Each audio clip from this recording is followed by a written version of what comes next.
जय हिंद। देखिए, आज हम भारत सरकार से, प्रधानमंत्री नरेंद्र मोदी से, अमित भाई साहब से आज एक गुजारिश लेकर आए हैं, एक प्रार्थना पत्र लेकर आए हैं।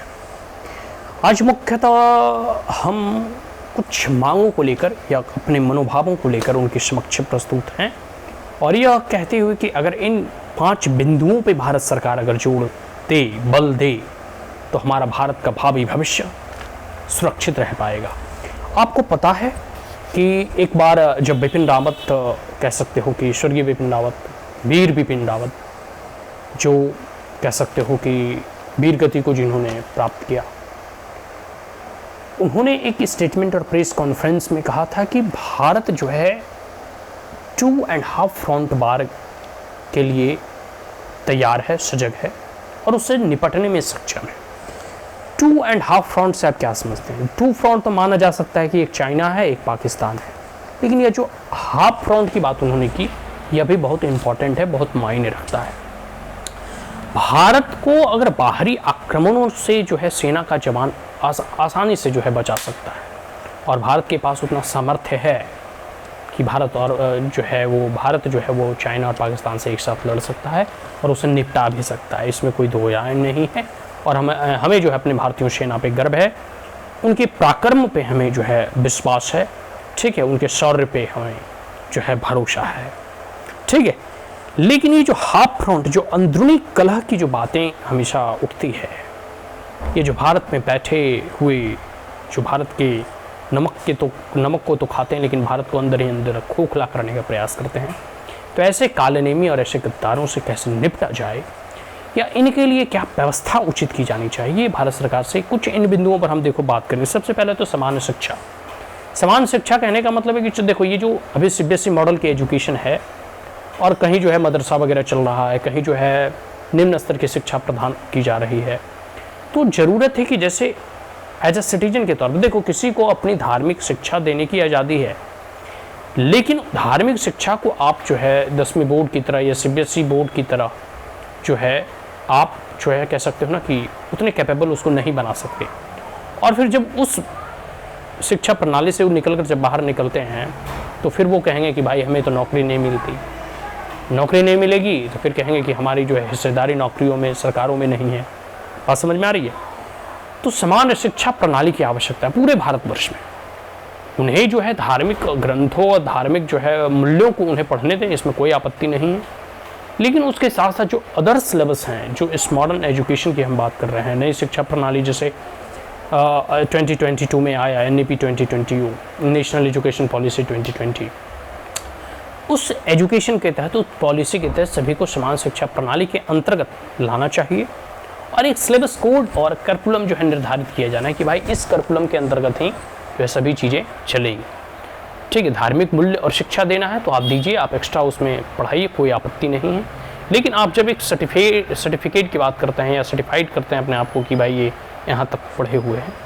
तो आपको इस प्रणाली के अंतर्गत आना चाहिए। फिर जो सरकारी स्कूल है उसकी ढांचा को सुदृढ़ करना चाहिए और जो poor and vulnerable section of the society के लोग हैं, जो वुमेन्स हैं, महिलाएँ हैं, उनकी शिक्षा की भी सही व्यवस्था होनी चाहिए।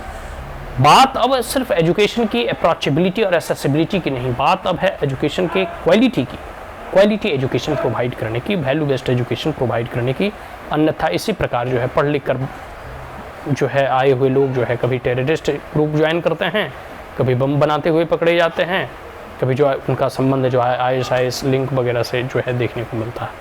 तो value based education, Indianisation of education की ज़रूरत है। इसके साथ साथ वैदिक एजुकेशन वगैरह पे भी फोकस भारत सरकार को करना चाहिए, ठीक है, ताकि इनकी जो ब्रेन वॉशिंग की जाती है ना, उस जो है माध्यम से वो उसे रोका जा सके और भारतीय मूल्य, भारतीय तत्व, भारतीय एलिमेंट जो है उन्हें पढ़ाया जा सके। इसके बाद समान नागरिक संहिता, यूनिफॉर्म सिविल कोड की बात तो प्रधानमंत्री भी कर चुके हैं, लेकिन फिर भी हम कहते हैं कि इससे जितना जल्दी हो सके लाया जाए समान नागरिक संहिता, ठीक है। तीसरा है कि धर्मांतरण नियंत्रण कानून आना चाहिए। जिस प्रकार से 2 बोरी चावल और आटा देकर तमाम आदिवासियों को जो है ईसाई बनाया जा रहा है, और जिस प्रकार से पूरा का पूरा यह जो है कह सकते हो ना कि वो 2 बोरे से कन्वर्टेड जो लोग हैं वो अपने आप को ईसाई मानकर कहते हैं हिंदुओं को ही ख़त्म कर देंगे, तो जिस प्रकार से इनकी ब्रेन वॉशिंग वगैरह हो रही है, तो इसके ऊपर जो है अंकुश लगाया जाना चाहिए, धर्मांतरण जो है नियंत्रण कानून लाया जाना चाहिए। हालांकि भारत सरकार जो जितने भी एनजीओ वगैरह जो इसमें काम कर रहे थे धर्म परिवर्तन का, उसके ऊपर अंकुश लगाते हुए जो फंडिंग वगैरह है वो स्टेट बैंक इंडिया या जो भी प्रक्रिया FCRA के माध्यम से किया गया है वो ठीक है, लेकिन मोर और लेस मेरा कहने का मतलब है कि इस पर ऐसा ठोस कानून आना चाहिए, ठीक है, जिससे कि भारत की जो डेमोग्राफी चेंज करने की जो बात कही जा रही है उससे निपटा जा सके। आगे है घुसपैठ नियंत्रण, जैसे बांग्लादेशी रोहिंग्यास वगैरह भारत में आकर जहाँ जैसे दिल्ली के जहांगीरपुरी वगैरह हो गया, मंगोलपुरी वगैरह हो गया, उधर हरिद्वार मथुरा और उधर आपके कह सकते हो कि जम्मू कश्मीर में जो ये बसाए जा रहे हैं, इधर मऊ हरियाणा वगैरह में,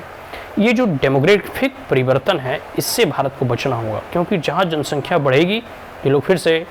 गद्दार जो है पाकिस्तान की मांग करने लगेंगे। और जो भी इलीगल रोहिंग्यास और इलीगल माइग्रेंट्स हैं, चाहे बांग्लादेशी रिफ्यूजीज वगैरह हैं, सबको भारत सरकार पकड़ सबको डिपोर्ट करे, भारत से भगाए। और अगर ऐसा नहीं करती है तो भारत का जो भविष्य है वो बहुत खतरे में होगा। और अगर नहीं कर पाने में सक्षम है तो वो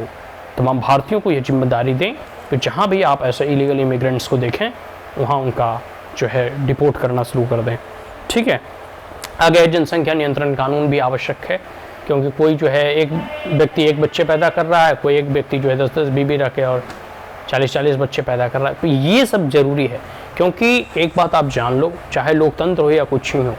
जिस भी क्षेत्र में जिस भी जगह में अगर डेमोग्राफी बदली वहाँ शरिया तुरंत लागू हो जाता है, ठीक है। तो इसलिए आवश्यक है कि अगर इस भारत को सुरक्षित रखना है, क्योंकि ऐसे भी इस्लामिक जिहादियों ने जो है पाकिस्तान का निर्माण कर ही लिया, तो भाई जब आपने पाकिस्तान ले ही लिया तो भारत में आपका रहने का कोई औचित्य है नहीं। और फिर भी अगर रह भी गए तो भारत के संविधान और भारत की नियम प्रणाली के अनुसार जो है आपको चलना होगा। लेकिन ये तो खाते पाकिस्तान कह सकते हो, खाते इंडिया का है, गाते पाकिस्तान का है। ये तो ना कभी सुधरे हैं ना कभी सुधरेंगे। इनकी निष्ठा अपने धर्म के प्रति अधिक है, ना कि राष्ट्र के प्रति। तो ये आवश्यक है, अगर इस राष्ट्र को, इस भूभाग को सुरक्षित रखना है, अगर इस भारतवर्ष और आर्यावर्त को जो है एक प्रकार से कह सकते हो कि आने वाले इसकी भविष्य में कोई ऐसी अड़चने ना आए, कोई खतरा उत्पन्न ना हो, इसके लिए अभी से ही सचेत रहने की ज़रूरत है। इन तमाम चीज़ों पर, इन तमाम बिंदुओं पर जो है भारत सरकार को जो है गौर करने की आवश्यकता है, ताकि ऐसे किसी भी जो हाफ फ्रंट की बार जनरल बिपिन रावत कर रहे थे उससे निपटा जा सके। मैंने पहले ही कहा था कि जनरल बिपिन रावत ने कहा था कि हम 2.5 फ्रंट वार के लिए प्रिपेयर हैं और इससे हम निपटने में सक्षम हैं। तो इन सब चीज़ों पर जो है गौर करने की आवश्यकता है। आज के लिए इतना ही, मिलते हैं नेक्स्ट वीडियो में। तब तक के लिए जय हिंद, जय महाभारती, अखंड भारत, हिंदू राष्ट्र।